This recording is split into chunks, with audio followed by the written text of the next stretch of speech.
berbahagia. Mohon maaf agak terlambat karena tadi bahwa kalau di Jawa di sini itu jam 20 WITA itu di Samarinda, di sini baru azan. Jadi paling tidak saya menghormati suara azan dulu di beberapa musola. Baik, Bapak Ibu, kita lanjutkan perkuliahan kita terkait dengan pengantar pendidikan Islam, ya. Jadi memang sebenarnya bisa saja kita membicarakan, mendiskusikan tentang konsep pendidikan secara umum, ya.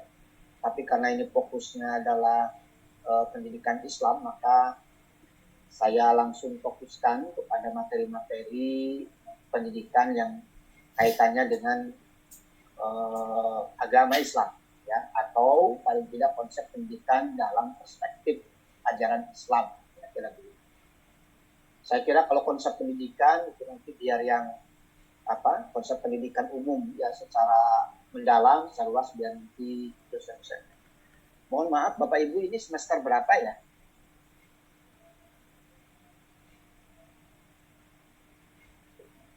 Belum ada semester karena baru matrikulasi Pak Dokter. Oh iya, berarti katanya Kaprodi Pasca ini kami ini diselamkan dulu karena sudah lama lulusnya, jadi diselamkan dulu dan jadi dileburkan dulu. Ya masa harus syahadat lagi ya? Bisa ulang Pak Ustadz. Baik, kita lanjutkan. Ulang maksudnya. Ulang ya. Ya. Baik, saya izin share materi. Kita lanjutkan yang kemarin, konsep guru ya dalam Islam. Nanti setelah itu kita mendiskusikan terkait dengan kurikulum.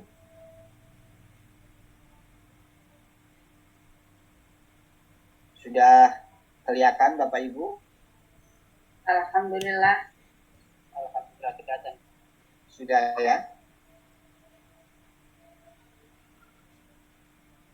Saya sebenarnya merindukan, ya, menginginkan istilahnya mengajar itu langsung offline ke Samarinda ya. Jadi kalau yang di luar Jawa itu Kalimantan itu belum, kalau ke Sumatera sudah, ya, ke timur juga sudah, yang belum itu ya tengah itu ya, Kalimantan itu ya. Padahal banyak teman-teman di Kalimantan ya, teman-teman S2 saya dulu ada teman di mana Kalimantan itu. Kalau Man Insan Cendekia itu mana? Man Insan Cendekia itu di Kalimantan mana ya? Balikpapan timur. Di Balikpapan ya. Nah, itu kepala madrasahnya itu teman saya. Ketika S2 di UNY, di Universitas Negeri Yogyakarta. Baik, kita lanjutkan. Kemarin sampai ini ya, iyakuna khuluqa. Ya. Ini juga sudah. Nah, ini terkait dengan seorang guru itu tidak harus objektif ya, harus objektif, artinya tidak underestimate terhadap mata pelajaran yang lain ya. Jadi pada prinsipnya bahwa kita harus mempercayai, harus meyakini bahwa ilmu itu non dikotomis. Ilmu itu tidak terpisah, yaitu ilmu itu adalah terintegrasi, baik itu ilmu umum maupun ilmu agama. Apalagi kalau misalnya kita bicara pada tataran epistemologi, Bapak Ibu. Jadi kalau di dalam filsafat ilmu itu kan ada 3 komponen ya. Yang pertama itu adalah ontologi, yang kedua adalah epistemologi, yang ketiga adalah aksiologi. Ontologi itu ya hakikat ilmu. Kenapa ilmu itu ada, kenapa ilmu itu diciptakan dan sebagainya ya. Kemudian epistemologi adalah sumber pengetahuan.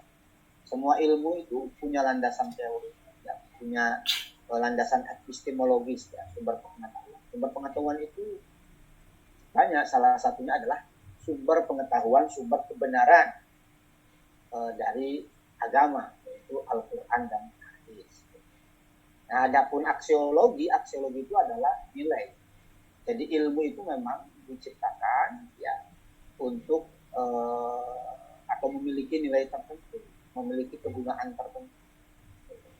Nah, kadang di sinilah kenapa ilmu itu selalu menjadi, atau tidak sedikit ya, ilmu-ilmu itu tidak memberikan manfaat, atau ilmu-ilmu itu bukannya memberikan manfaat tapi malah merusak. Ya karena tataran aksiologi, tataran dimensi nilainya itu tidak diterapkan. Seperti misalnya ilmu-ilmu kimia atau misalnya senyawa-senyawa ya itu kan cairan-cairan atau ya, vaksin misalnya ya, dan sebagainya itu sebenarnya punya landasan aksiologi yang sebenarnya ini bisa diterapkan, bisa digunakan. Alkohol misalnya, orang yang menciptakan alkohol dengan berbagai teori sebenarnya kemaslahatan. Ya, ontologi epistemologinya sudah benar, tetapi terkadang pada tataran aksiologi tidak bisa dipahami, sehingga alkohol itu ya dibuat untuk mabuk-mabukan, untuk euforia dan sebagainya. Nah, ini saya kira tidak benar. Jadi harus utuh ya. Nah, ini kalau bicara tentang filsafat ilmu. Nah, biasanya kalau di pasca sarjana itu ada mata kuliah khusus terkait dengan filsafat ilmu. Nah, jadi intinya bahwa ilmu itu tidak dikotomis, ya. Artinya tidak terpisah. Apalagi kalau misalnya dikaitkan dengan upaya mengintegrasikan ilmu. Ya, upaya mengintegrasikan ilmu. Banyak saya kira teori-teori yang mencoba untuk mengintegrasikan ilmu. Bagaimana ilmu-ilmu umum, gitu ya, dan ilmu-ilmu agama itu terintegrasi. Bagaimana kebenaran Al-Quran misalnya itu terobjektifikasi. Jadi kalau mungkin kalau Bapak Ibu pernah membaca tentang pengilmuan Islam, saya kira tentang islamisasi ilmu itu sudah banyak. Seperti misalnya Ismail Roja Al-Faruqi atau misalnya Mekrib Al-Atas, itu kan mereka itu atau beliau itu kan bicara tentang islamisasi ilmu. Ya, dari teks ke konteks gitu ya, dari teks ke konteks. Nah, tetapi memang kalau tidak hati-hati islamisasi ilmu itu ya, itu juga bisa menjadi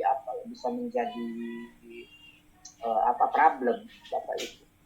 Karena biasanya justifikatif kalau tidak hati-hati di dalam memahami islamisasi ilmu. Misalnya tentang konsep keluarga berencana. Keluarga berencana itu kan dulu pemerintah zaman Orde Baru ya, itu kan program keluarga berencana yang cukup panas juga. Itu susah sekali orang mau keluarga berencana. Dulu anaknya itu kan banyak-banyak ya. 9, 10, 11, 12. Orang tua dulu, kita kan dulu banyak anak. Nah, lalu kemudian pemerintah menganjurkan untuk keluarga berencana. Misalnya dengan pertimbangan kesejahteraan ekonomi misalnya. Sudahlah keluarga berencana saja, gitu. Cukup 2 anak gitu kan.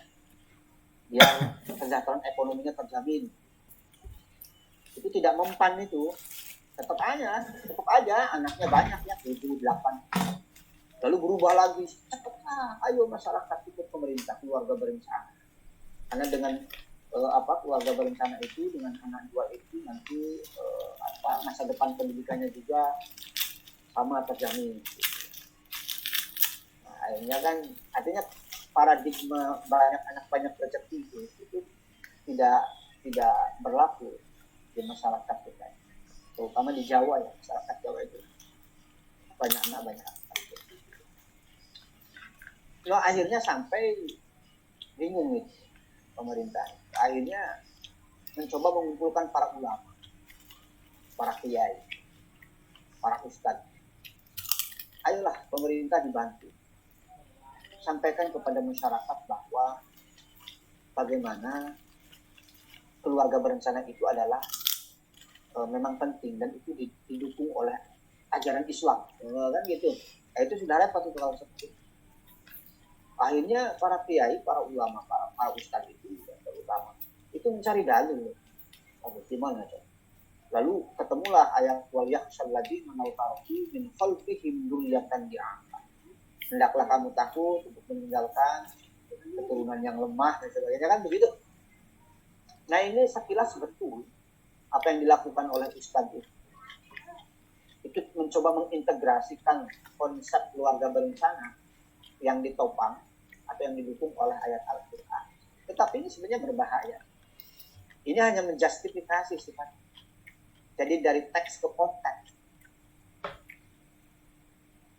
Dari konteks ke teks itu justifikasi. Dari realitas kemudian mencari sumbernya dalam Al-Quran. Cari di situ pembenaran saja. Sekilas memang enggak gitu. Dalam Al-Quran memang ada perintah seperti itu. Ya sekilas betul, tetapi dalam konteks keilmuan, cara kerja ilmiah seperti ini berbahaya. Kenapa? Karena sifatnya justifikasi.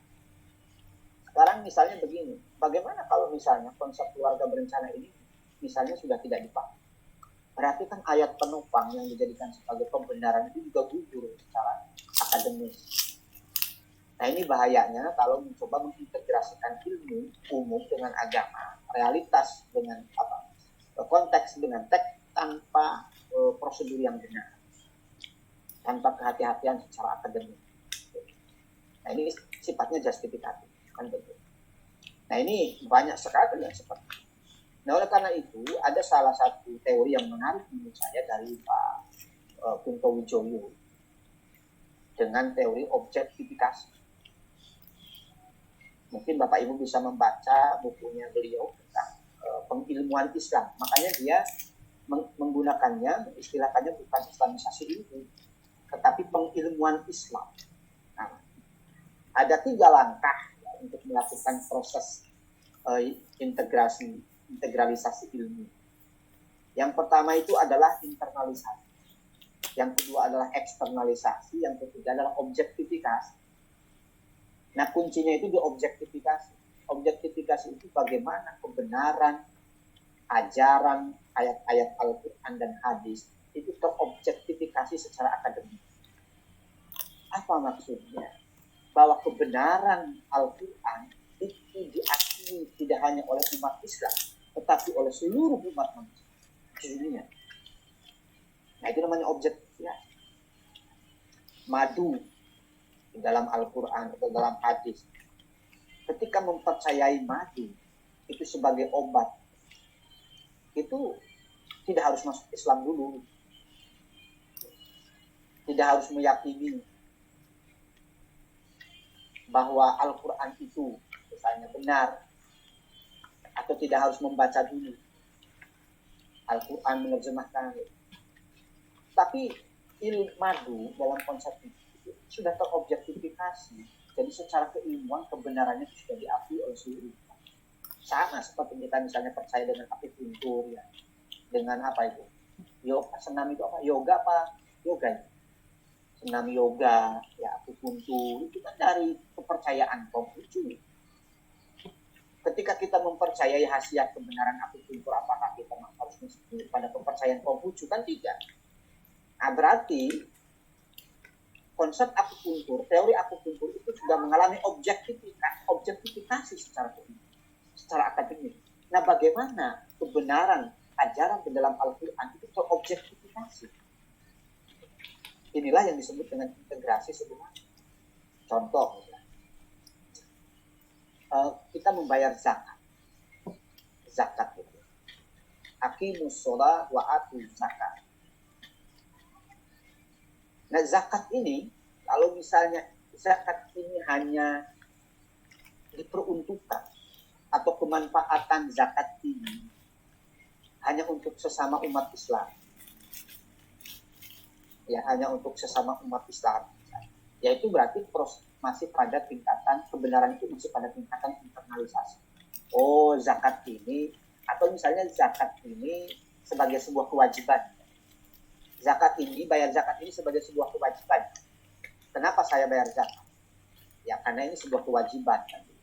Nah itu masih pada tataran internalisasi.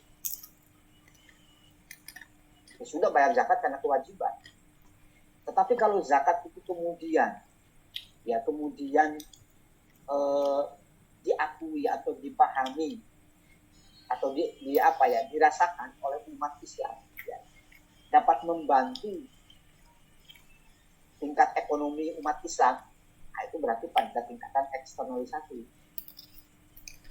Jadi dari internalisasi sudah naik sedikit ya kita eksternalisasi.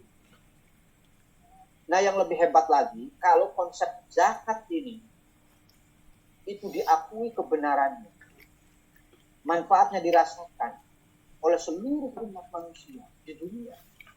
Misalnya bagaimana zakat ini dikemas untuk menuntaskan kemiskinan, untuk membantu menangani tragedi-tragedi kemanusiaan, misalnya. Lalu kemudian umat manusia meyakini bahwa ternyata memang betul zakat ini membantu, ya, dan itu bisa dirasakan tidak oleh hanya umat Islam, tapi orang Kristen bahkan ateis sekalipun. Kebenaran zakat, konsep zakat mengalami sertifikasi. Jadi berarti konsepnya itu adalah kita memproyeksikan di atas teks. Nah kalau seperti ini kan tidak justifikasi, tetapi bagaimana kontekstualisasi teks yang ada dalam Al-Quran lalu kemudian diimplementasikan pada tataran konteks sosial. Ini sebenarnya yang harus dikaji. Karena itu ada yang kalau di dalam jurusan hadis, ya, kalau di tarbiyah itu, kalau di usul itu tafsir hadis, ya, itu ada mata kuliah living Quran.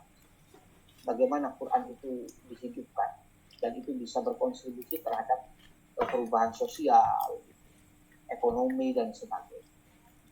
Jadi landasannya itu adalah dari teks kemudian ke konteks. Inilah yang sebenarnya diinginkan oleh Pak Kumpo Wijoyo dengan membangun konsep integrasi ilmu. Nah, ini saya kira kita sebagai kaum akademisi intelektual itu harus selalu berangkat dari teori dan analisis-analisis yang sistematis, logis dan sebagainya. Baik, itu saya kira pengayaan-pengayaan, ya. Artinya hal-hal yang bisa dilakukan oleh kita sebagai kaum intelektual. Nah kemudian berikutnya adalah seorang guru harus mampu ayakuna husnul ya, baiknya pemberian. Seorang guru harus mampu memberikan yang terbaik pada murid. Oleh karena itu dia betul-betul menguasai materi yang akan diajarkan kepada anak-anak didik. Kemarin saya mengatakan tapi syai' layu, orang yang tidak punya apa-apa tidak bisa memberikan apa-apa. Kalau kita ingin memberikan yang terbaik pada anak didik kita, maka pastikan kita sendiri adalah mumpuni di bidang. Jadi kalau ada pepatah Arab mengatakan qabla rima tumla'ul kana, itu betul. Jadi sebelum kita memanah, ya, maka penuhi dulu tabung anak panah itu. Saya sering mengatakan kepada para mahasiswa ini, Anda ini adalah calon-calon pemimpin yang estabil, makanya harus belajar. Karena setelah Anda menjadi pemimpin dan pergi ke masyarakat, itu tidak pernah Anda akan menemukan, atau mungkin sulit Anda menemukan waktu untuk belajar. Takut qabla antar asfa ila ra'asla kalau sabila ila tafaq. Jadi harus takut dulu, ya.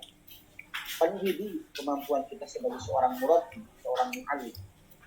Nah dengan mumpuninya ilmu kita, kompetensi kita, maka insya Allah lah, atau dipastikan saya kira kita akan memberikan terbaik kepada anak. Saya mengajar seperti ini, membuat PowerPoint. Saya hanya ingin memberikan terbaik kepada, ingin memberikan sesuatu yang terbaik kepada Bapak. Sekalipun semampu saya, sebisa saya. Tetapi upaya saya sudah saya lakukan. Kan begitu. Saya harus membuat PowerPoint. Makanya kemarin ketika saya terpaksa memberikan perkuliahan di mobil itu juga ya kadang sebenarnya hati tidak enak. Ya, tetapi karena kondisi yang keadaan memang harus seperti itu, ya saya sampaikan.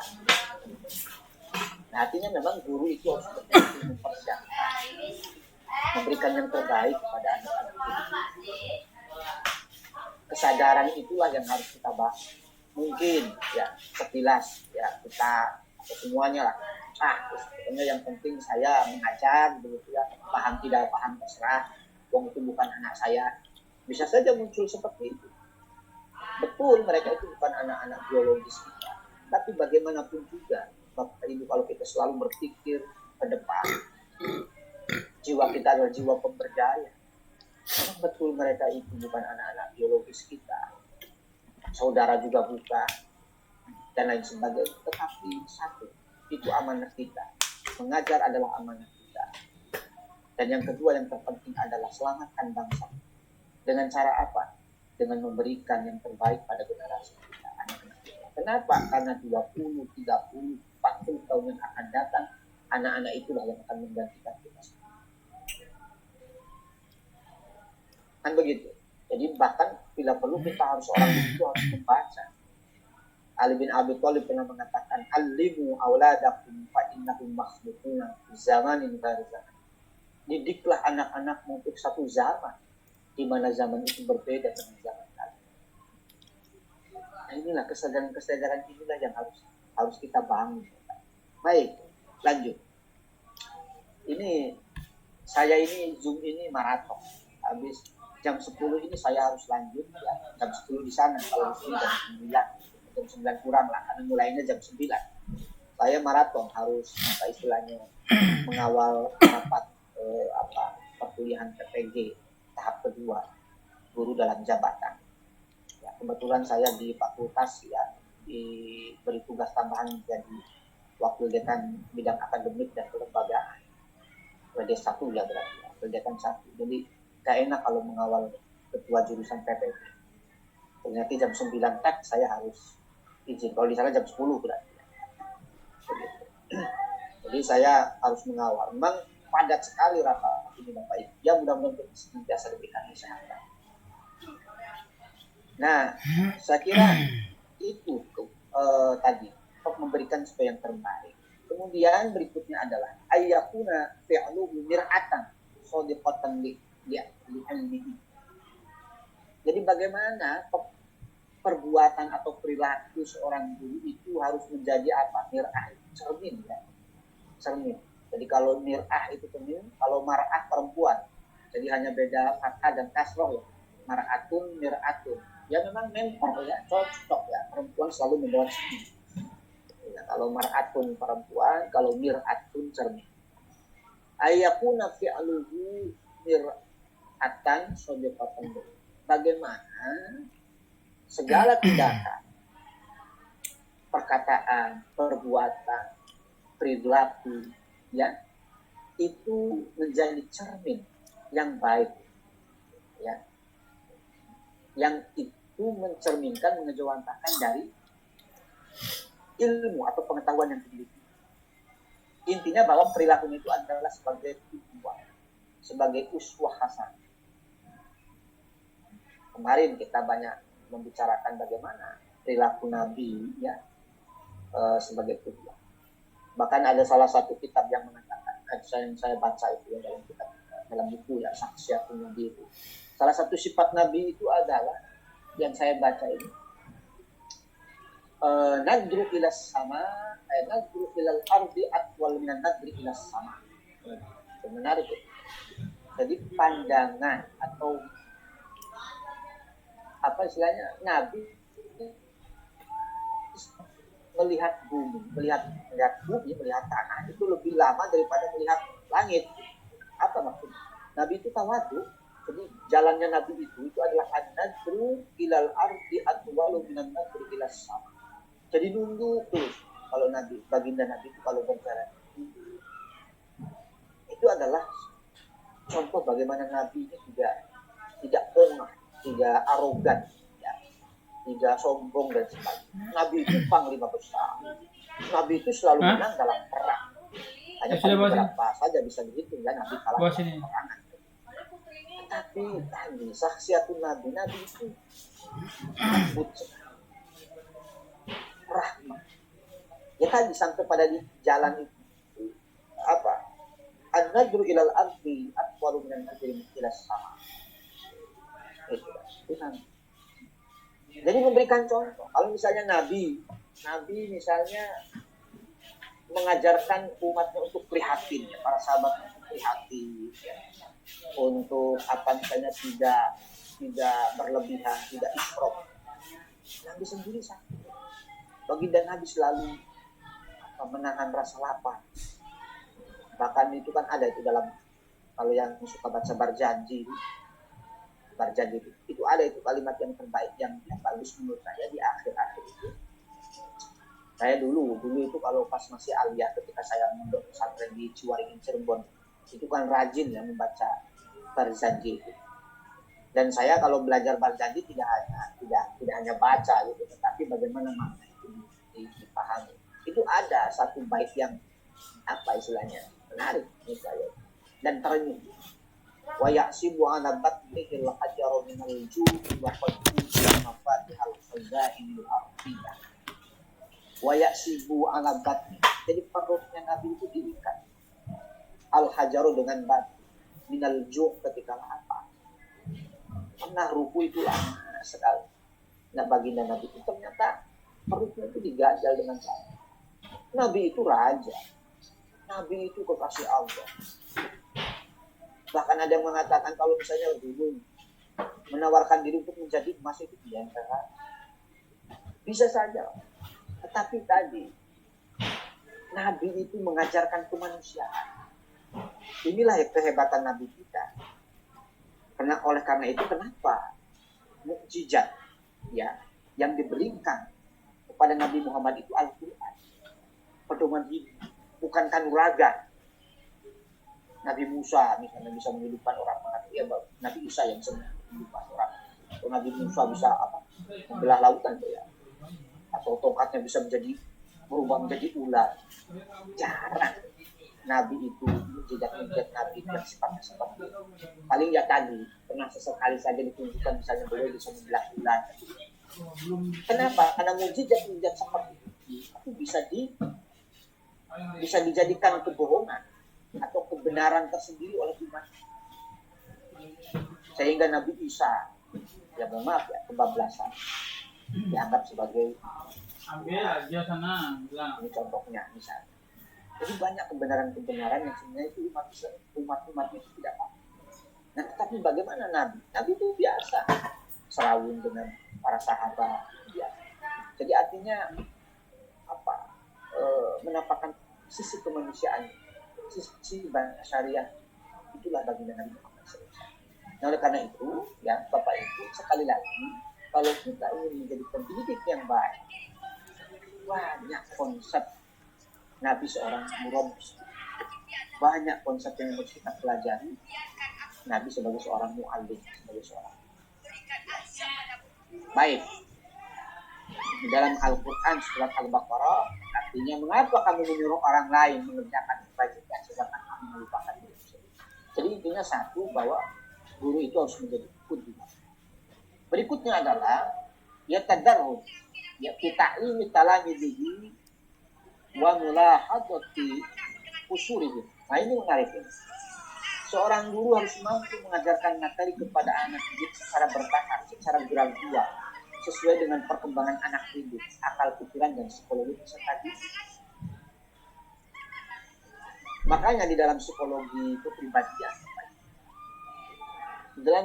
kepribadian itu ada fase-fase perkembangan anak. Nah, saya sering kalau menguji kompre terhadap pada mahasiswa S1 dia. Kenapa? Saya tanyakan, kenapa psikologi penting untuk seorang guru? Salah satunya adalah ini. Bagaimana seorang guru memahami kondisi kejiwaan, perkembangannya dan sebagainya. Apalagi kalau dikaitkan dengan tipe-tipe kepribadian. Ada tipe orang itu kan banyak, ada yang sanguis populer, melankolis sempurna, pragmatis yang damai, koleris yang kuat. Banyak sekali tipe-tipe kepribadian. Disinilah konsep ya bagaimana seorang pendidik itu harus memahami perkembangan anak. Makanya kalau saya itu bicara pendidikan itu lebih suka dengan pendekatan psikologi. Kenapa? Karena dua disiplin ilmu itu sangat erat. interaksi kejiwaan antara guru dengan anak. Dan yang kedua adalah filsafat. Jadi saya itu paling suka membedah pendidikan itu dalam dua disiplin ini. Yang pertama adalah filsafat, yang kedua adalah psikologi. Misalnya teori Gardner. Ini kaitannya dengan tadi, bagaimana memanusiakan manusia. Teori Gardner misalnya apa itu? Teori apa? Multiple intelligence, multiple question. Jadi kecerdasan macamnya. Ada kecerdasan matematik, ada kecerdasan verbal, ada kecerdasan kinestetik, ada kecerdasan musik, ada kecerdasan visual dan sebagainya. Jadi nggak ada sebenarnya anak yang bodoh. Yang ada adalah jenis kecerdasan yang berbeda. Pernah nggak kita meneteskan air mata ketika mendengar seseorang melantunkan lagu atau sholawat atau sidang? Kalau orang yang tidak punya kecerdasan musik itu nggak mungkin bisa melantunkan itu sehingga hati kita terdetak. Siapa kemarin yang juara piala Olimpiade? Ganda putri besar di Jepang? Grecia Poli, Apriani Rahayu, Grecia. Di situ ada Liliana Nasir, ada Tantowi. Ya. Itu kalau tidak punya kecerdasan kinestetik, itu nggak sampai jadi juara dunia. Kecerdasan kinestetik tukang urut, syarat-syarat itu dibetulkan. Itu kinestetik. Jadi jangan kita hanya menganggap bahwa kecerdasan itu adalah matematik. Kecerdasan itu orang yang bisa menghafal rumus. Kecerdasan itu banyak menurut kita. Karena itu jangan paksa anak-anak kita sesuai dengan keinginan kita. Semua harus masuk eksak semua. Kenapa? Keteteran. Padahal anak itu misalnya memiliki kecerdasan kinestetik, kecerdasan visual dan sebagainya. Dia jadi apa? Bagaimana guru itu bisa mengajarkan muridnya itu dan memperhatikan bakat, ya, perkembangan dan sebagainya. Kemudian apa itu? Ayat tasifat pokok. Nah ini terkait dengan multiple intelligence juga.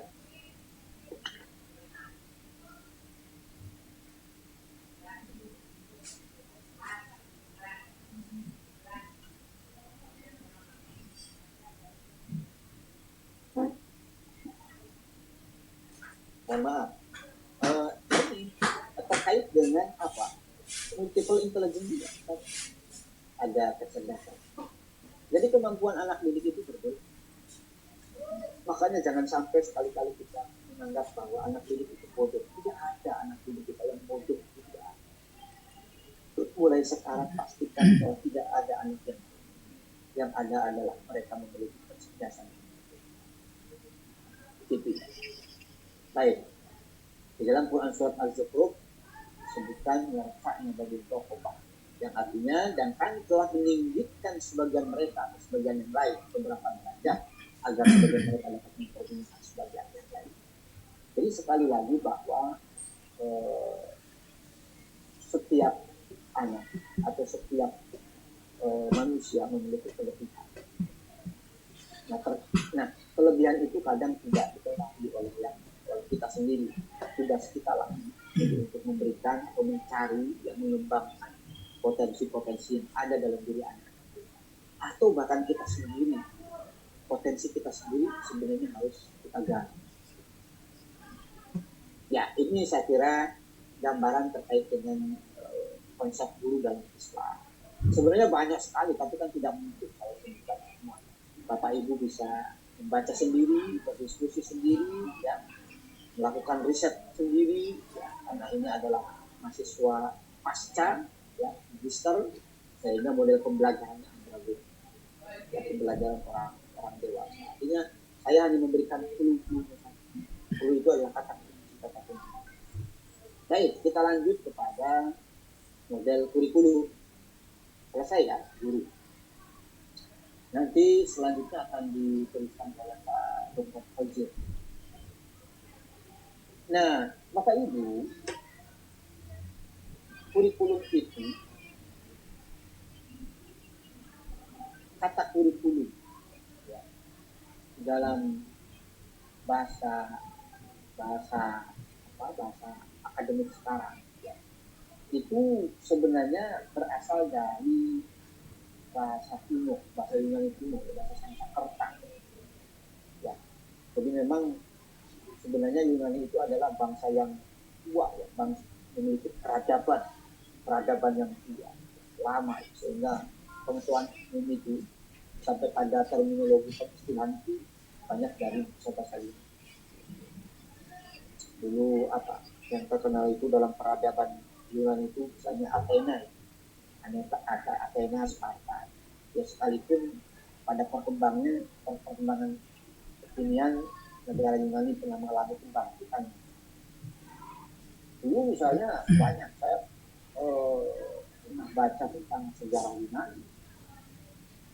Banyak ya lahir di sana para filosof, para pemikir, para ilmuwan, Plato, Aristoteles, Socrates, bahkan juga perkembangannya terus pesat ya, sampai kepada munculnya kaum sofis ya. Nah disinilah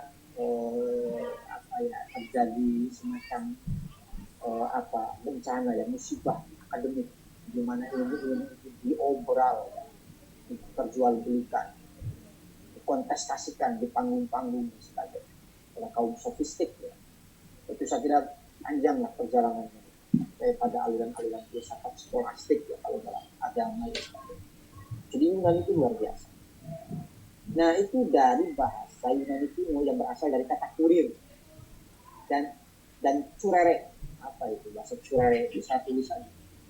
Bahasanya saya tidak tahu. Pada waktu itu kurikulum diartikan sebagai jarak yang harus ditempuh oleh seorang pelari.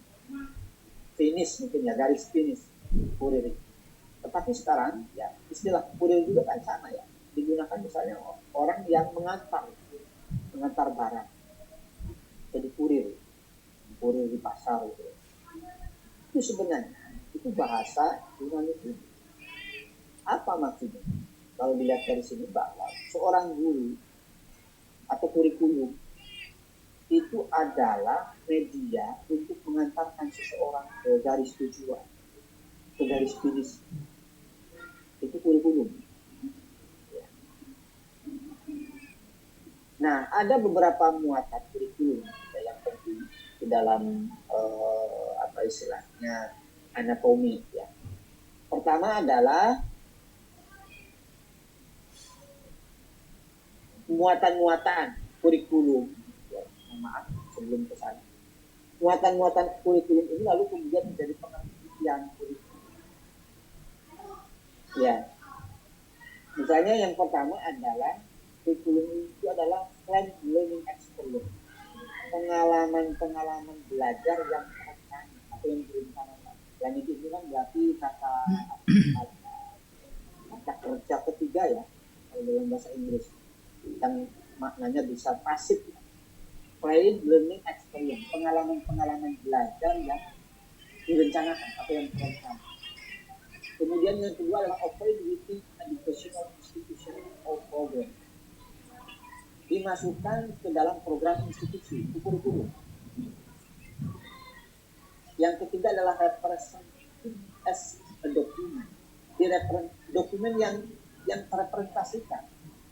Dan yang terakhir adalah include experience resulting from implementing that state. Bagaimana pengalaman atau hasil pengalaman itu diimplementasikan kepada dokumen yang tadi sudah direncanakan, dimasukkan ke dalam institusi atau program. Ini kurikulum. Intinya tuh ini kurikulum apa? Kurikulum apa saja? Mau KBK, mau kurikulum KTSP, mau kurikilas atau kurikulum yang sekarang 2016 dan seterusnya, kurikulum Merdeka Belajar. Kita tidak akan lepas dari muatan kurikulum yang saya sebutkan. Adapun penambahan lain itu masih pengembangan.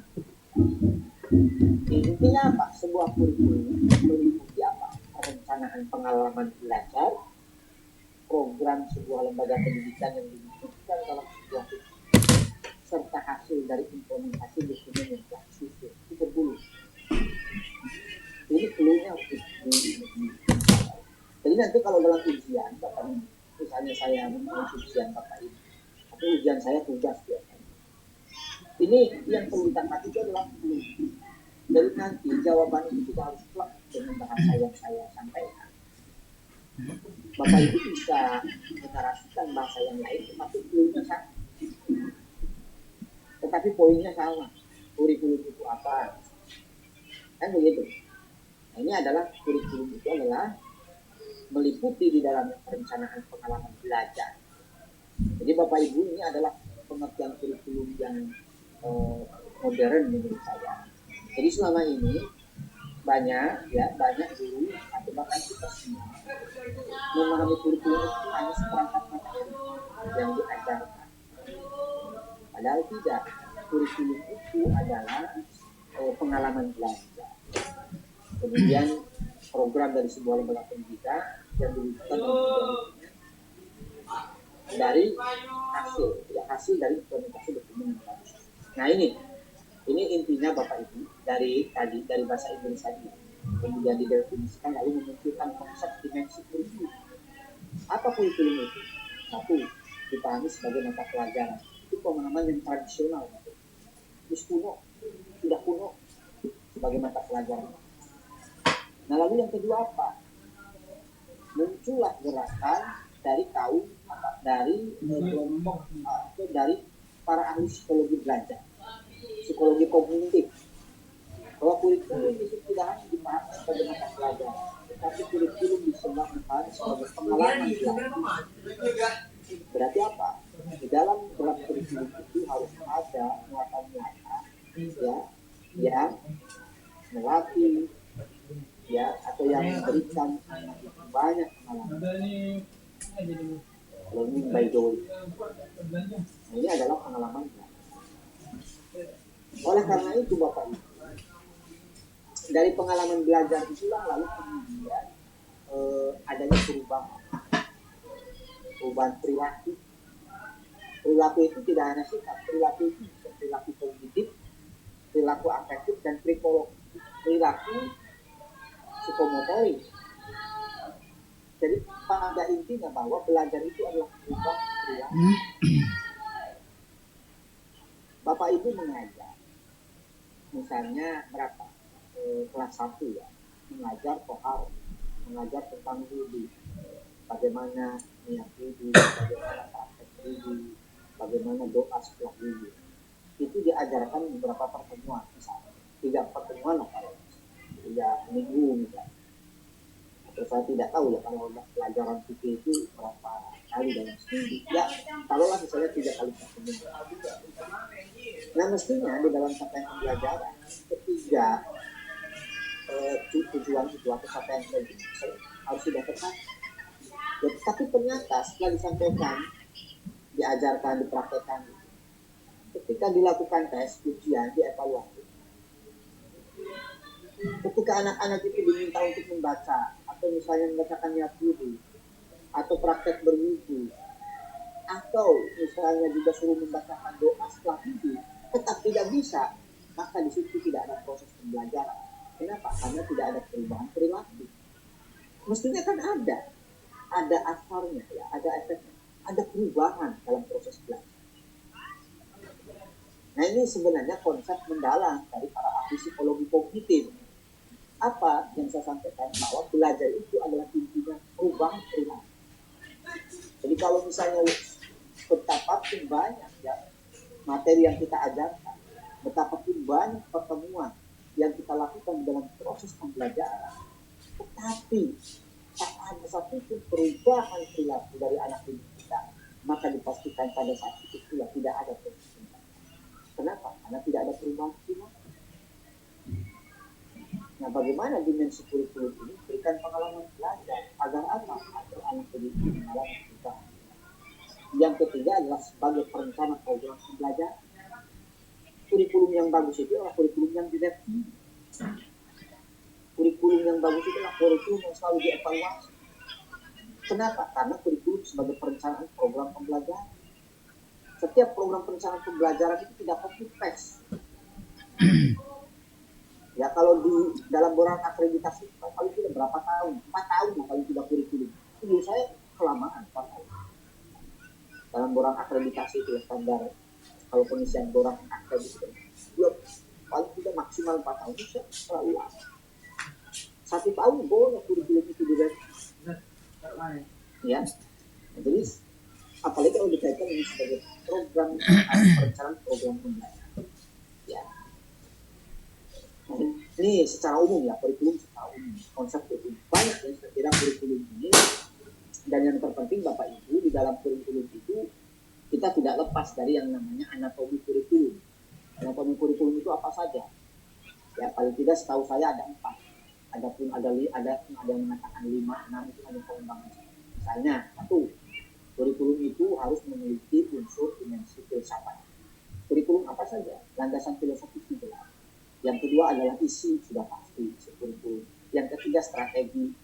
Jadi kurikulum yang baik itu tidak hanya isi, tetapi bagaimana kurikulum itu juga memiliki muatan bagaimana strategi kurikulum itu diterapkan dalam proses pembelajaran.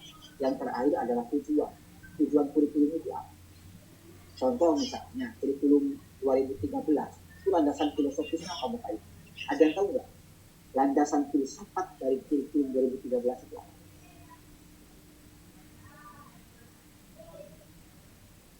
Silakan sambil saya minum dulu ya.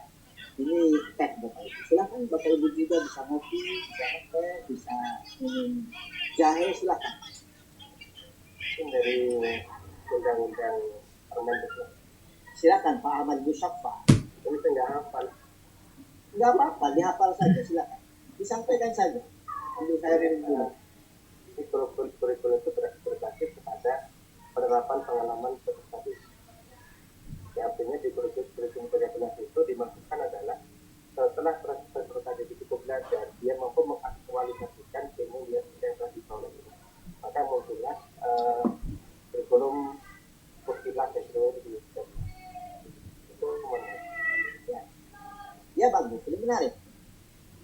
Jadi kurikulum 2013 yang saya baca itu adalah bagaimana anak didik ini bisa belajar mandiri, belajar dengan sendirinya. Sehingga maka penekanan high order thinking skill itu ya itu yang kaitannya nanti dengan penguatan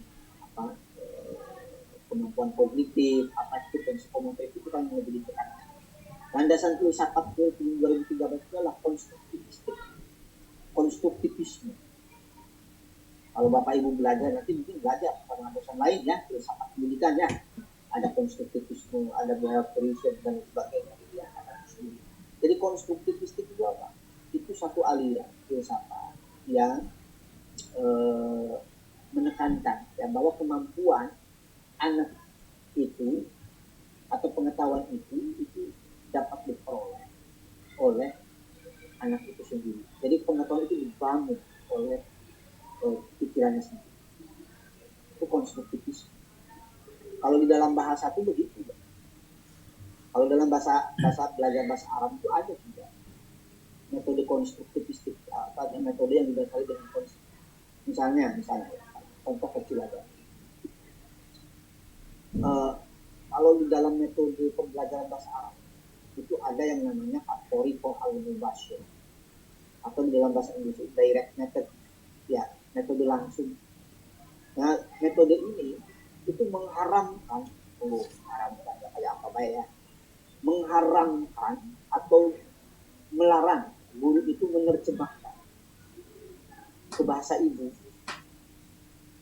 Jadi dia mengajar bahasa Arab minal bidayah ila nihayah, dari mulai awal sampai akhir itu tidak boleh ada bahasa ibu. Begitu. Jadi kalau misalnya itu dalam proses pembelajaran atau paling tidak misalnya tidak bisa menyampaikan pembelajaran dengan bahasa asing secara keseluruhan, paling tidak di dalam menerjemahkan satu kosakata mikroda itu tidak boleh diterjemahkan ke bahasa ibu, apalagi bahasa lokal. Contoh misalnya, anak-anak, siapa yang tahu apa arti dari kata kolamu? Tidak tahu, Bu. Ini contoh. Ada yang tahu? Oh, tidak ada yang tahu. Baik, Ibu kasih tahu ya. Kolamun itu atau al-kolamu artinya pulpen. Sederhana, tetapi berbahaya. Menurut teori directness atau al-mubasir. Kenapa berbahaya? Karena 1 minggu kemudian yang akan menempel di kognitif anak itu bukan kata kolamunnya, tapi pulpen. Kolamunnya akan lupa, pulpennya akan mengingat. Kenapa? Karena pulpen, kata pulpen itu mengalami reinforcement secara kognitif. Pulpen itu kan sering didengar anak. Ibunya bilangnya, tolong ambilkan pulpen ibu di meja. Ya, temennya bilang, kamu punya pulpen 2 enggak? Saya pinjam dong pulpennya 1. Berarti kata pulpen itu sudah didengar oleh anak. Kali kan. Sementara kata kolamun itu baru 1 kali. Berarti mana yang sering diucapkan? Pulpen. Nah, kolamun itu adalah pulpen. Saya pastikan atau Riko Al-Mubasir mengatakan bahwa seminggu kemudian kata kolamun itu hilang dari ingatan si anak, tetapi yang akan menempel kuat itu kata pulpen. Karena itu menurut dayanya itu hindari teman-teman. Bagaimana cara supaya anak itu paham bahwa dan akan melekat selama? Metodenya langsung atau Riko Al-Mubasir. Nah, ada yang tahu kolamun itu apa? Tidak tahu, Bu. Ambil saja pulpen. Ada kolamun. Ini contoh pulpen. Ini bukan pulpen, ini rokok. Ini rokok herbal. Ada kolamun. Mana? Ada bahasa Indonesia kan di situ? Tidak ada. Yang didengar anak itu hanya 1 kata, kolamun. Tetapi dia melihat benda langsung dan dia konstruk dengan sendirinya benda itu dalam pikiran. Kolamunnya dihafal, terdengar, lalu konsep pulpennya itu terbangun di dalam anak. Tidak ada kata lain selain kata kolamun. Anak-anak, ada yang tahu kata kolamun itu apa? Tidak tahu, Bu. Ada kolamun. Tidak ada bahasa Indonesia. Saya pastikan anak itu akan kuat ingatan. Kata kolamun itu digunakan. Sama dengan kata yang lain. Ada mahmul. Hadihi kolam suatu. Hadihi bindorot. Ada audun dan terus. Sama di dalam bahasa Inggris. This is a table. This is a pen. This is a book. Dan sebagainya. Jadi tidak ada kata bahasa Indonesia. Inilah salah satu contoh bagaimana agar anak ini bisa mengkonstruk pengetahuannya dengan sendirinya. Seperti yang diajarkan dalam filsafat konstruktivistik. Ya, jadi bagaimana apa tadi kurikulum ini 2013 ya itu Belanda sudah satu. Baik, kita lanjut. Nah, kurikulum itu apa? Kalau di dalam bahasa dalam pandangan Islam. Huwa tariqul ladzi yasluhul mu'allim wal muta'allim li bulughi tarbiyati ahsan. Wasilatu bainal hajj wal manhaj fil amaliyati at-tarbawiyyah. Apa maksudnya? Cara yang ditempuh oleh seorang guru dan murid ya untuk mencapai tujuan pendidikan. Ya, dan hubungan antara tujuan dan kurikulum di dalam proses pendidikan itu memiliki hubungan yang sangat kuat. Jadi sebenarnya Bapak Ibu, kalau misalnya bilang apa ada konsep kurikulum dalam Islam? Apa ada konsep guru dalam Islam? Orang-orang mempertanyakan seperti ini berarti belum pernah membaca koreksi beberapa kitab pendidikan. Baik itu kitab-kitab Turos maupun kitab-kitab Turos. Tahun 2011 saya ke Maghrib. Maghrib itu kan negara Maghrib itu Maroko ya. Saya tahun 2011 itu ke Maghrib negeri yang paling barat, negeri yang misalnya sudah Eropa ya, negeri 1000 benteng. Tahun 2011 saya ke Maroko, ke Maghrib. Itu perjalanan yang cukup lama sekali.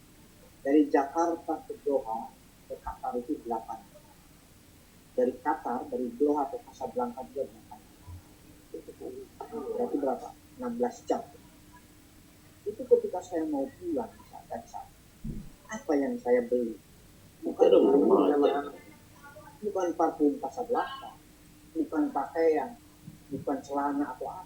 Saya beli buku-buku pendidikan yang berbahasa Arab dan juga berbahasa Prancis yang sudah diterjemahkan ke dalam bahasa Inggris.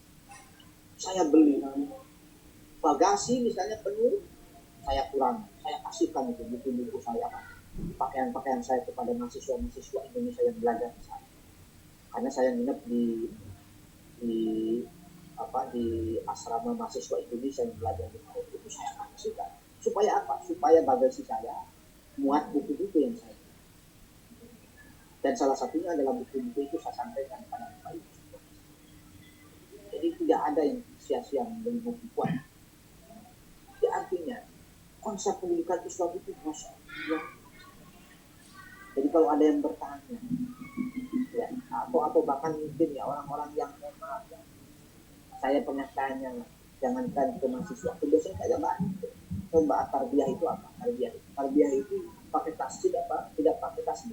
Tarbiyah pakai tasjid apa? Tanpa tasjid itu tarbiyah itu. Tanpa tasdid. Tanpa tasdid. Tanpa tasdid pakai tasdid. Kenapa ya sebutkan? Kenapa? Tarbiyatan. Karena masdar ya. Masdar tarbiyatan. Masdar. Bismillah ya Ustaz. Bismillah. Ya, jadi fa'ala lupa lupa. Jadi dari situ saja begitu ya konsep pendidikan. Jadi sebenarnya UIN Samarinda, ya Samarinda itu Pak. Jadi ada matrikulasi pendidikan Islam. Saya tidak setuju lah kalau diislamkan dulu ya. Nggak masa diislamkan, ini kan sudah pakai peci semua ya. Peci putih, peci hitam itu kan sudah luar biasa. Kan begitu. Ya itu mungkin guyon diislamkan. Jadi sebenarnya memang pengantar pendidikan Islam itu harus berangkat dari sumber pokok ajaran Islam dan para pendapat para ulama. Itu ya, jadi harus jelas.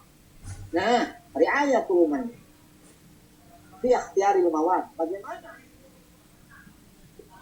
isi ya ikhtiar itu memilih materi atau yang harus ada di dalam kurikulum dalam pandangan Islam. Yang pertama adalah an-nahiyah al-khuluqi, dimensi akhlak itu pasti. An-nahiyah al-amaliyah, dimensi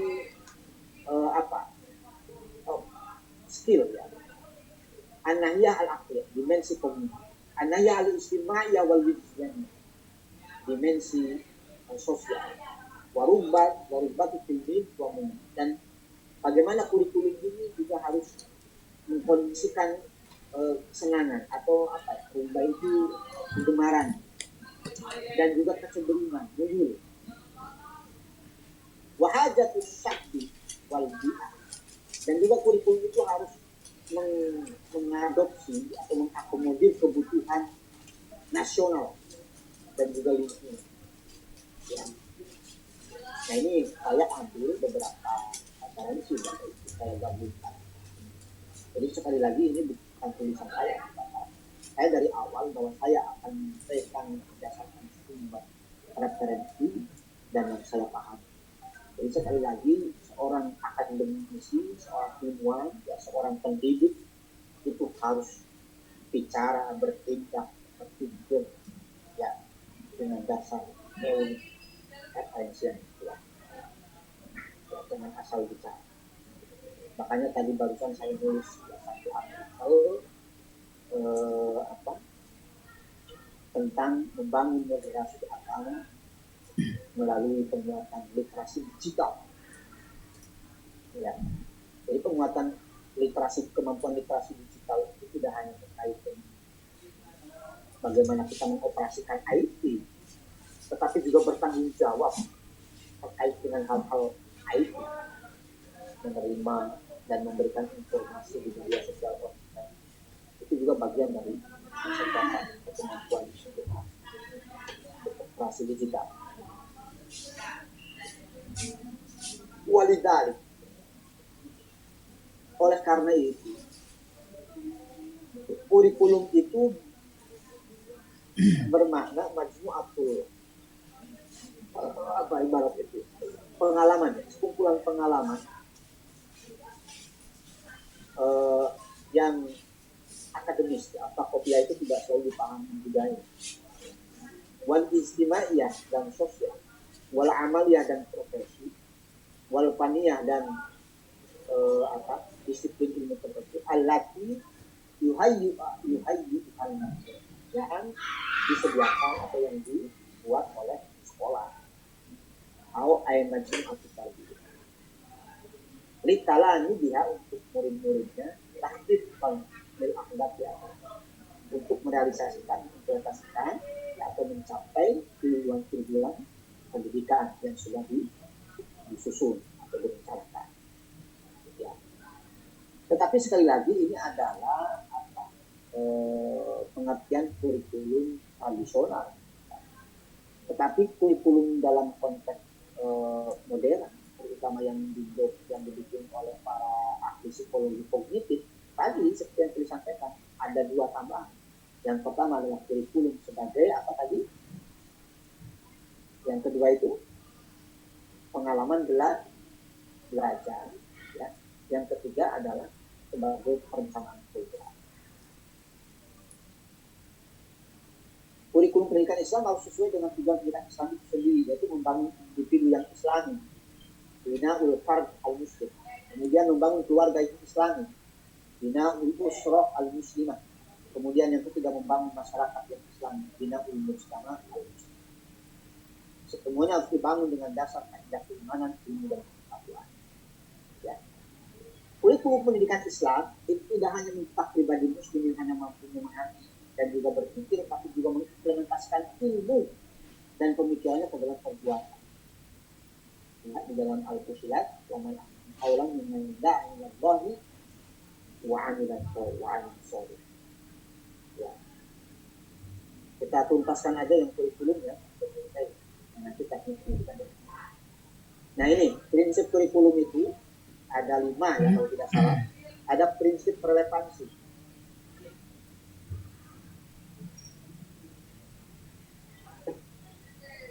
Sebentar Bapak Ibu, mohon izin dulu ya.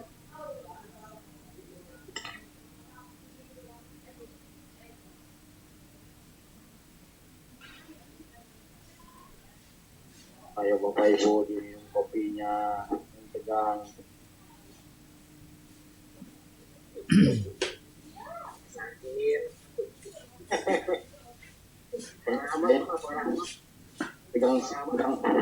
Tegang betul semua ini. Sama tidur kayaknya, tidur. Rahmat izin. Ada acara. Ya ada acara. Acara dia. Acara nikahan.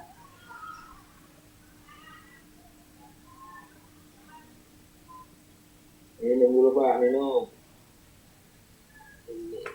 Ini menarik ini, kayaknya Pak Sakir langsung menyambut.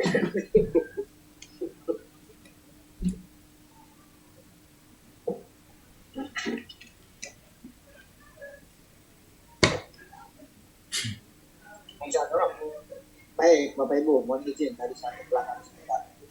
Baik, prinsip relevansi. Apa itu maksudnya prinsip itu? Kurikulum harus relevan dengan kebutuhan masyarakat.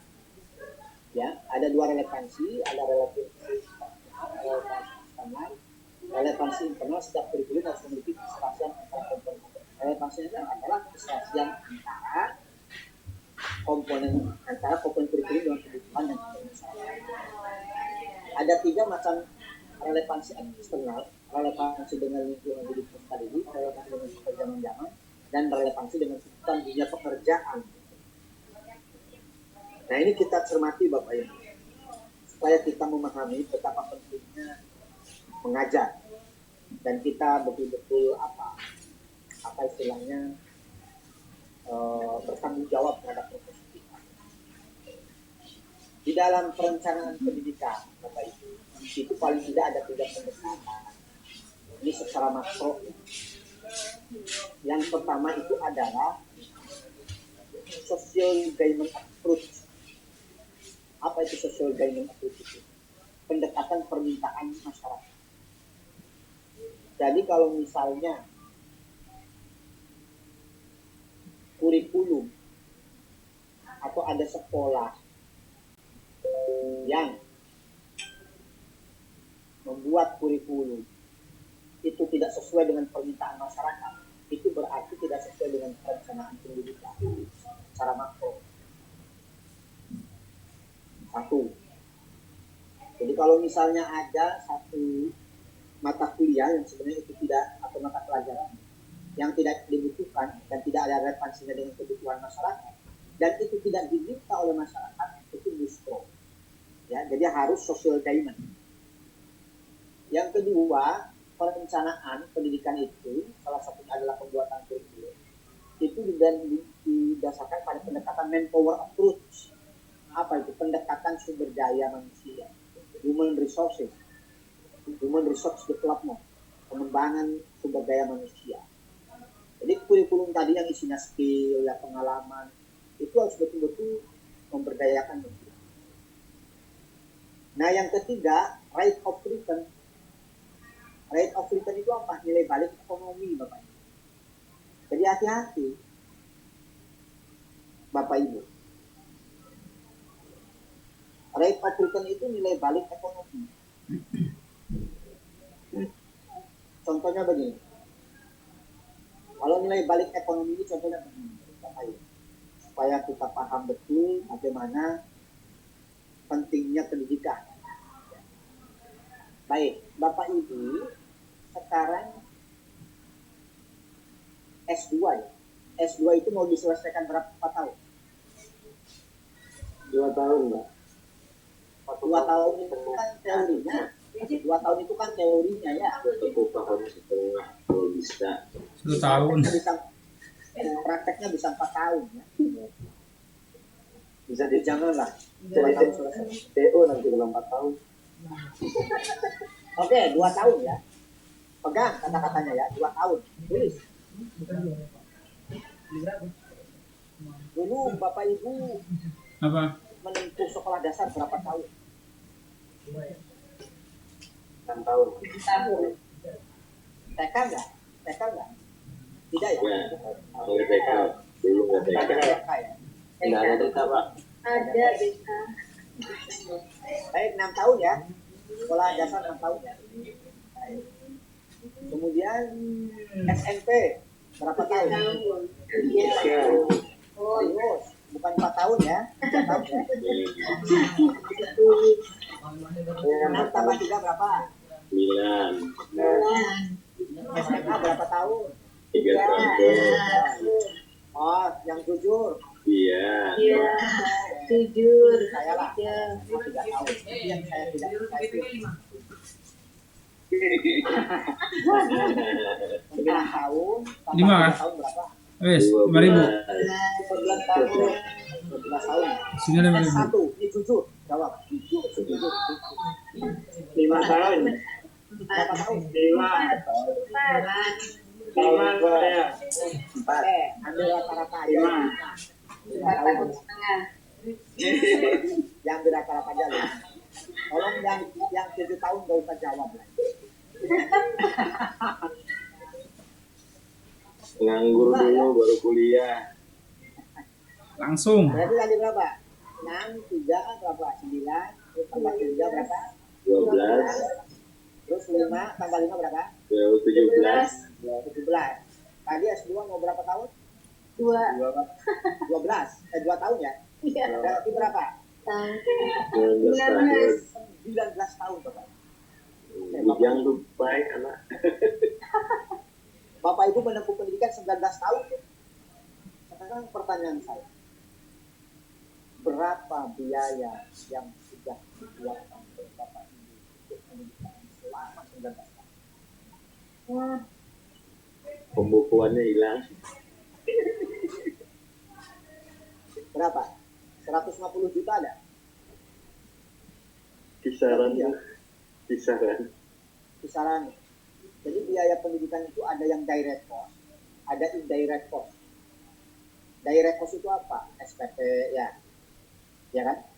Itu biaya langsung itu loh, biaya langsung sekolah itu kan SPP, Iya. bangunan, ya kan ya, Hmm. iuran itu ya. Nah yang mahal itu justru indirect cost, biaya tidak langsung. Ya, belanja di luar, Pak.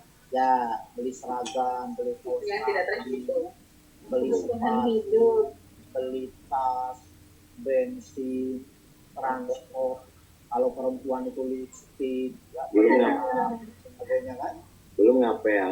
Belum ngapel, pulsa, traktir pacare. Oh itu direct cost. Itu pengalaman, Pak. Pengalaman, bukan pengalaman saya. Tapi, ya. Nah itu yang tertawa-tertawa kayaknya punya pengalaman yang sama ini. Jadi apa maksudnya? Indirect cost itu lebih mahal. Taruhlah 200 juta, 19 tahun. Kita hitung 200 juta. Ini lagi, ini terlepas dari lillahi ta'ala. Nah, baca ini cukup ngitung, sudah nanti pahalanya dari Allah. Ini kita jangan bicarakan dulu 19 tahun, 200 juta. Misalnya Bapak Ibu S2, ya, Bapak S2. Setelah itu bekerja, maka harus dihitung Bapak Ibu. Gaji Bapak Ibu per bulan berapa? Dikali 19 tahun. Setelah bekerja, setelah menempuh pendidikan 19 tahun. Atau jangan S2 lah, misalnya S1 saja. Berarti 17 tahun ya. Karena 17 tahun itu 150 juta. Bapak Ibu menjadi guru.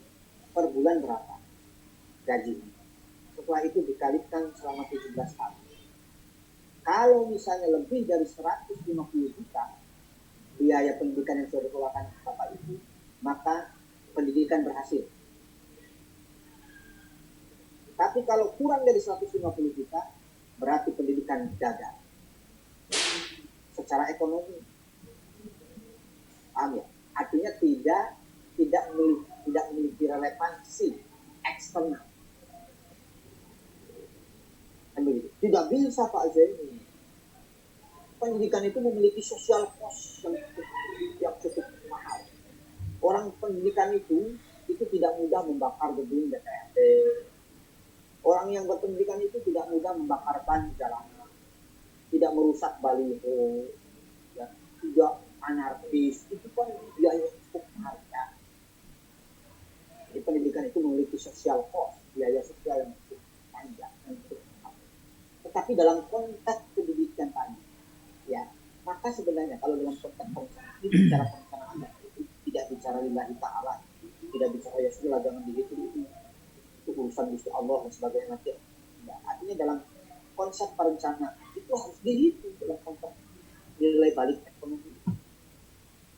Apalagi Bapak Ibu, kalau kita bicara tentang opportunity cost. Apa itu opportunity cost? Ada yang tahu opportunity cost? Orang masuk depan. Learning opportunity. Artinya biaya kesempatan yang hilang, biaya kesempatan mendapatkan penghasilan yang hilang, opportunity cost itu. Jadi taruhlah misalnya Bapak Ibu itu tidak kuliah S1 6 tahun, taruhlah jualan apa gitu, bisnis atau apa gitu, itu bisa menghasilkan uang sekian banyak selama 5 tahun itu, selama kuliah S1 itu harusnya dihitung. Biaya kesempatan untuk mendapatkan penghasilan yang hilang itu harus dihitung sampai segitu jauh. Oleh karena itu Bapak Ibu, konsep pemerintah misalnya, pernah Bapak Ibu mendengar tentang biaya satuan, mendengar ya, unit cost itu. Jadi setiap anak didik kita itu kan mendapat unit cost dari pemerintah, biaya satuan itu yang disubsidi. Jadi kenapa pendidikan kita luar itu? Karena subsidi ada unit cost. Jadi salah satunya adalah tadi mempertimbangkan biaya kesempatan yang hilang dari ketika anak itu belajar di sekolah. Jadi kurang apa konsep pendidikan itu?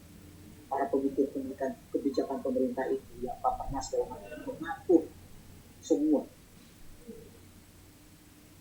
apa istilahnya perhitungan secara ekonomi. Jadi artinya itu mulia sekali Bapak Ibu, proses pendidikan. Makanya saya pastikan bahwa Bapak Ibu sekali lagi pendidikan itu kita pastikan kepada anak didik kita yang investasi masa depan yang menguntungkan. Tidak hanya investasi moral, tetapi juga investasi finansial. Bagaimanapun juga kalau misalnya banyak sekali anak-anak kita generasi yang tidak sekolah kemudian menjadi pengangguran, itu akan menjadi beban negara. Ya ini tugas kita supaya gini Bapak Ibu. Oh iya ya, ternyata anak-anak kita ini sekolah itu mereka harus bayar. Orang tua harus membiayai. Belum lagi sebenarnya kalau dia tidak sekolah, maksudnya dia jualan apa kayak gimana, dia mendapatkan penghasilan. Dia harus rela mengorbankan waktunya untuk sekolah, berangkat ke sekolah. Itu kalau kita sudah sampai berpikir ke situ, Masya Allah, betapa mulianya seorang pendidik itu menjadikan dia atau masa depan mereka itu. Saya selalu mengatakan, karena saya juga D1, saya selalu menyampaikan kepada para dosen, tolonglah para dosen, karena dosen itu kan di bawah D1. Saya sampaikan, kalau ada mahasiswa yang minta bimbingan, dilayani sebaiknya. Loh kenapa? Kita tidak tahu mahasiswa itu datang ke kampus itu jual apa. Kita tidak tahu, bisa jadi mereka itu datang ke kampus itu bannya bocor. Bisa jadi harus pinjam bensin ke tetangganya. Kan begitu, kita nggak tahu semua. Makanya ketika ada seorang mahasiswa yang datang ke kampus, layani dengan baik. Karena itu tugas kita melayani manusia. Ini loh, sama menjadi pendidik pun seperti itu. Menjadi guru pun seperti itu. Layani mereka dengan hati, dengan cinta, dengan penuh kasih sayang. Kenapa? Karena banyak yang sudah mereka korbankan dalam hidup mereka mengatakan itu penting. Nah ini kita harus bisa sampai berpikir ke sana. Ya itu bicara relevansi pekerjaan.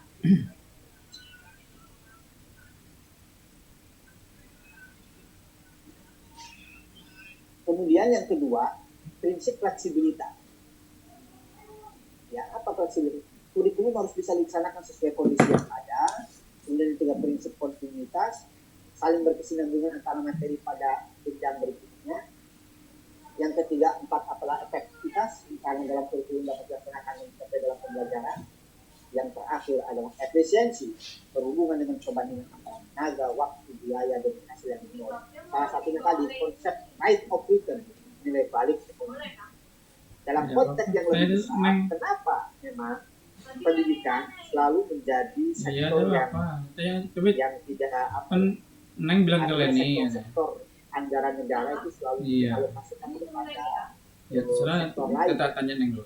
Misalnya bulog dan sebagainya ya memang wajar rate of return ya nanti Neng soalnya kemarin tuh katanya Neng nawarin kalau ke ini. Saya kira itu Bapak Ibu kita cukupkan.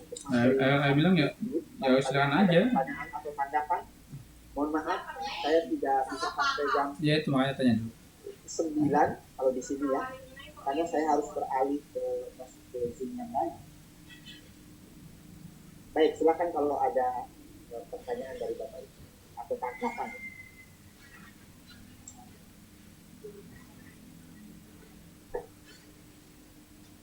Silakan. Prinsip pengalaman. Silakan. Memang dari itu pernah jadi seorang pendidik dari sekarang itu merasakan bahwa kurikulum itu kering guru serius gitu. Gimana sih jilbab tuh kumaha jadinya kurikulum batasannya ya yang penting ya. Tadi kan saya lain nanya juga ladak bagus ini gitu.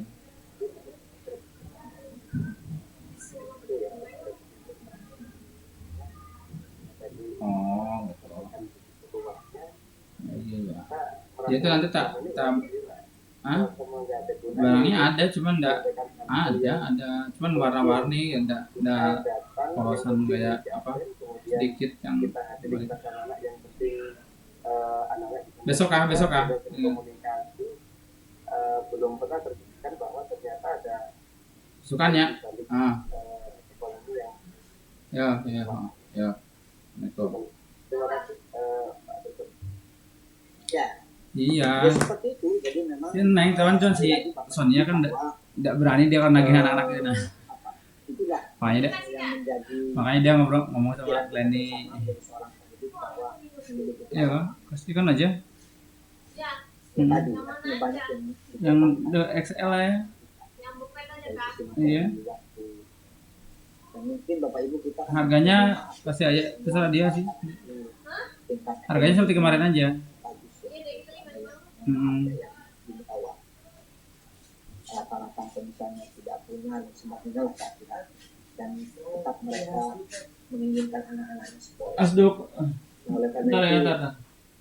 sekali lagi kalau kita hanya berpikir bahwa mengajar itu mengejar target ya, gaji ya, atau bisyaro atau apalah tadi ya, itu terlalu ya mohon maaf menurut saya itu terlalu kecil. Jadi jangan sampai kita orientasinya hanya kita. Tapi bagaimana tadi bahwa di awal saya mengatakan bahwa mendidik itu adalah warisan kenabian. Ya, Iya. Rasulullah sendiri mengklaim dirinya Itu 2000 nak. seorang alim. Oleh karena itu, barangkali di sini kita 1000. apa Salah di serius situ. ya, serius itu pasti Bapak Ibu artinya lebih meningkatkan kesadaran kita atau mendidik atau profesi ini atau mendidik ini tidak hanya sebagai profesi tapi menjadi amanah dalam hidup kita. Saya selalu memahami bahwa saya mengalir itu dalam arti bahkan ada teman saya yang mengatakan apakah Pak Zaini dulu pernah cita-cita menjadi guru? Tidak ada. Atau menjadi pendidik? Tidak ada. Betul Pak. Mengalir saja. Artinya kalau kita berpikirnya bahwa hidup itu amanah, profesi apa saja kita akan memahaminya atau kita akan menikmatinya sebagai satu amanah yang harus dijalani. Dan begitu. Jadi sekali lagi, makanya kalau di dosen, saya tidak tahu kalau di guru. Di dosen itu kan kalau sertifikasi dosen itu kan salahnya 3 harus melaksanakan tridharma perguruan tinggi ya, penelitian, pendidikan, pengabdian. Pengabdian itu harus ada surat misalnya pernah mengisi ceramah atau menjadi khotib itu di masjid stempel masjid lalu kemudian dijadikan bukti untuk pencairan sertifikat. Lalu saya guyonan aja sama teman-teman, nah, kalau begini apa yang bisa kita ambil di akhirat kelak? Semuanya dicairkan dalam bentuk uang. Dan begitu kan repot begitu seperti itu. Ya sama ya saya kira guru juga ya portofolio ya. Kemarin saya terjadi ya karena saya mengajar PPG ya. PPG dalam jabatan kan kalau kata tadi kami itu kita saya guru madrasah ya. Saya kemarin ikut karena saya diminta untuk menjadi penguji kinerja ya dan profesi, karena itu saya harus mengikuti pelatihan UKIN dan kinerja sehingga saya mendapatkan RP ya, nomor registrasi penguji dan itu portofolio itu ya, guru-guru itu banyak sekali misalnya pengabdian di mana kepemimpinan publik itu seperti apa sama seperti dosen. Jadi pengabdian di masyarakat dengan RT jadi takmir misalnya harus ada. Jadi kan bukti takmir bentuknya stempel di sewa 28.000 misalkan sertifikat itu sudah semaring. kita ambil ya. Tapi ring rotan. Jadi sekali lagi Kalau yang satuan itu belum datang. kita ya materi gaji itu Dua ringnya sudah ada semuanya. yang paling utama niatkan ikhlas kita ya kebaikan yang kita berikan agar bisa kita ambil di akhirat. Ya memang itu hak kita ya gaji ya salah satu dari pemerintah atau dari yayasan nggak apa-apa. Tapi sekali lagi berikan ruang pada diri kita agar sesuatu yang bisa diambil di akhirat. Apa itu ruang keikhlasan, kesadaran, keseriusan dalam pendidikan. kalau kita Ini sudah ikhlas, 8 sudah memberikan kebaikan. Makanya saya mengajar seperti itu.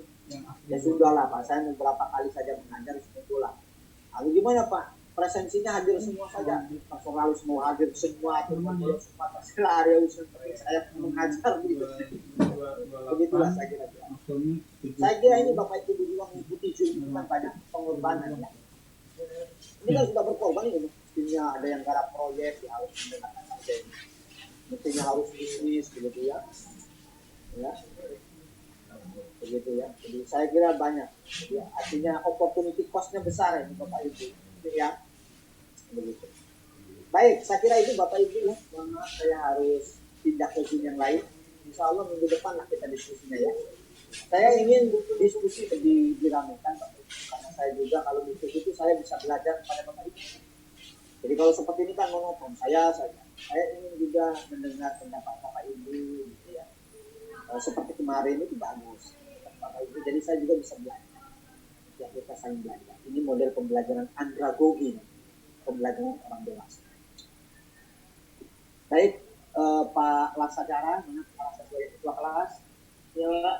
Ya baik, Pak Laksagara nanti untuk presensi diisi sajalah ya, materinya kurikulum dalam pandangan. Baik, sebagai dokumentasi saya perlu Bapak Ibu silakan kamera di on agar kita bisa foto bersama. Ini nanti yang akan saya kirim ke UIN ya. Samarinda sudah UIN ya? Belum disah, Sudah ya? UIN Samarinda. Belum resmi dari pusat. belum resmi. Belum. Oh begitu. Ya, baik. 1, 2, 3. Baik, Bapak Ibu, terima kasih selamat beristirahat. Saya tahu kalau di Samarinda sudah malam gitu ya. Iya, Pak. Silakan selamat beristirahat ya. Selamat kumpul dengan keluarga. Mudah-mudahan ada manfaatnya dan semua kesehatan. Terima kasih Pak Dokter atas ilmunya malam hari ini. Sama-sama. Mudah-mudahan ada manfaatnya. Amin. Assalamualaikum warahmatullahi wabarakatuh.